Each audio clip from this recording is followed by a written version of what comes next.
आपको monthly salary मिलती है ना, वो गलत नहीं है। अगर वो ना मिलेगी तो ना घर के खर्चे चलेंगे, ना सर्वाइव कर पाओगे। बट सैलरी एक ड्रग की तरह है। मैं क्यों बोल रहा हूँ ऐसा? जैसे ड्रग एडिक्ट होता है ना बंदा, अब उसको अगर ड्रग ना मिले तो वो तड़पता है। उसको इतनी तड़प होती है, तलब मचती है उसको कि मुझे चाहिए, कैसे भी करके उसको चाहिए ही वो चीज़। चाहे उसके लिए उसे कुछ भी करना पड़े, चोरी, मर्डर, कुछ भी। इतना एडिक्टिव होता है वो। सेम सैलरी के साथ भी ऐसा ही है। जब मंथली सैलरी आ रही है तुम्हारी, एग्जांपल 30-40 हज़ार, उसके अकॉर्डिंग तुमने अपने खर्चे बांध लिए हैं। ठीक है, तुम्हारा घर का राशन है, तुम्हारी डाइट जो भी है, हर चीज़। फिर क्या होता है, उतना तो तुम्हें कम से कम चाहिए, क्योंकि तुम्हारी लाइफ स्टाइल मेंटेन तुमने बना रखी है उतने की, 30-40 हज़ार की।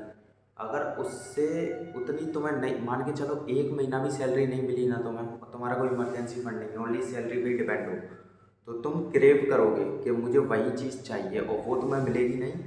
तो इस चक्कर में देखो, 40 हज़ार का तुम्हारा खर्चा है, तुम पे पैसे हैं नहीं, तो तुम क्रेव करोगे, फिर लोन लोगे, या कैसे भी करके तुम फुलफिल्ड करोगे वो, जिस हिसाब से तुमने खर्चे बांध रखे हैं।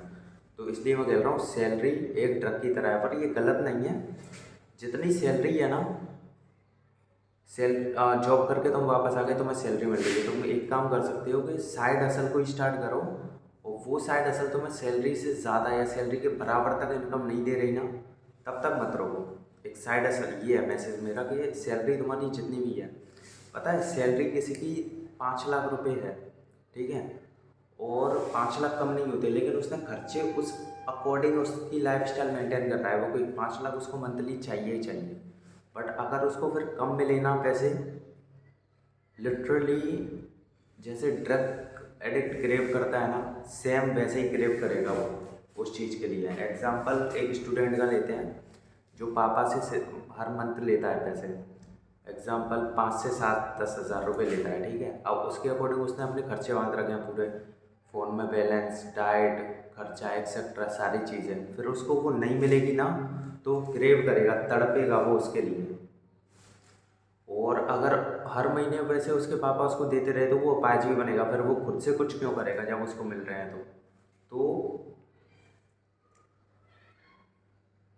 मेन मैसेज ये है कि जो भी तुम्हारा खर्चा है वो अपनी साइड हसल से पूरा करो। सैलरी तुम्हारी सेव होनी चाहिए पूरी, ये सबसे बेस्ट चीज़ होगी, तब इससे तुम बच पाओगे। वरना सैलरी फंसा देगी तुम्हें। जैसे हर महीना अकाउंट में पैसा आ गया, 30 दिन मजदूरी करने के बाद में वो एक दिन, और वो मंथली से पहले ही ख़त्म हो जाएगा, जहाँ तक मेरा एक्सपीरियंस है। तो यार, जो भी तुम कर रहे हो, चलो 9 to 5 जॉब कर रहे हो, ठीक है, 8 घंटे की, पर 5 to 9 तो साइड हसल स्टार्ट करो यार। हार्ड वर्क करो, कुछ भी करो, कोई भी स्किल सीखो, जिससे वो इनकम के बराबर आ पाओ। तो सैलरी तो ड्रग है ही, इसमें तो कोई दो राय नहीं है। बट इसमें फंसना नहीं है अपन को। जल्द से जल्द देखो, जीने सर्वाइव के लिए तो सैलरी ज़रूरी है ही। जो इंसान 9 to 5 करके क्या कर सकता है, अपना पेट पाल सकता है, घर वालों को साथ में लेके चल सकता है, लेकिन जो बंदा 5 से 9 काम करता है आने के बाद में, वो तुम्हारा फ्यूचर डिसाइड करेगा कि तुम लाइफ में कहाँ पे जाओगे। तो टाइम तो तुम्हारे पास है, और एक्सक्यूज़ देने से कुछ होगा नहीं कि यार मेरे पास समय नहीं है, मैं जॉब करता हूँ। देखो, स्ट्रगल तो होता है यार किसी के लाइफ में, हर कोई परेशान है। तो तुम्हारे पास चॉइस है, तुम्हारे पास समय है, तुम वो समय किस चीज़ में कन्वर्ट कर रहे हो। आगे वेब सीरीज़ देख रहे हो, या फिर यूट्यूब देख रहे हो, क्या कर रहे हो तुम? कंज्यूम कर रहे हो, क्रिएट कर रहे हो? सिंपल अपने आप से पूछा करो क्वेश्चन, जवाब ज़रूर मिलेगा। तो सैलरी के चंगुल में ना फंसना, सैलरी कमाओ, बट एक साइड हसल से एक्स्ट्रा इनकम भी जनरेट करो। सी यू सून।